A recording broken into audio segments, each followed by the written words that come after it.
This killer planted a bomb under the car and then rode away on his bike. The man sitting in the car had no idea what was about to happen. The bomb's timer had already started. Suddenly, a bee flew into the car. The man kept waving his hands, trying to shoo it away. As time went by, he got more and more irritated by the bee. He took a sharp turn and swerved the car badly.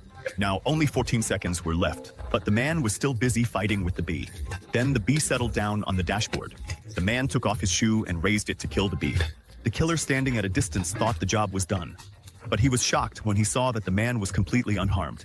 Now the killer started to think that this guy had some kind of magical power. He decided that he would try again next time. The next day, he fired bullets at the man's car. One bullet hit the fuel tank. Petrol spread everywhere, but the man still had no idea what was happening. He took out the car lighter, but it turned out to be broken. So, in anger, he threw the lighter out of the car. The lighter fell to the ground. It landed on the petrol and caught fire. The killer drove straight into the flames. As the fire threatened his life, he somehow managed to jump out of the car.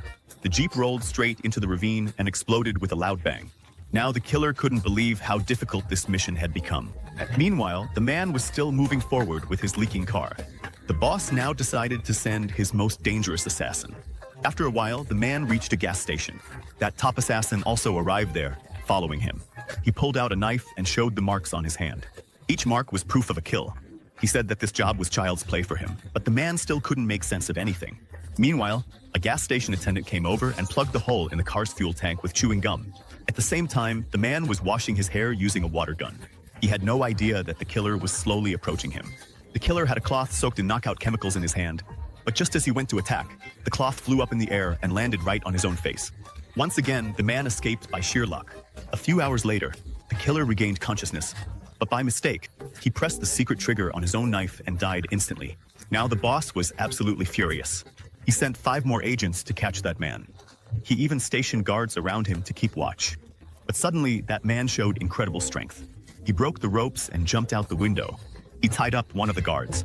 Just then, another guard showed up. The man tried to raise his hands to surrender, but by accident, one of his moves knocked the second guard unconscious too. Once again, the man escaped purely by luck. Now the boss thought enough is enough, he would step in himself. He quietly entered the man's house, hid himself, and started waiting silently. As soon as the man returned home, the boss suddenly appeared from behind the door. This time, it seemed like there was no way out. The man was completely confused. But then, suddenly, something unexpected happened. He ended up right in front of me.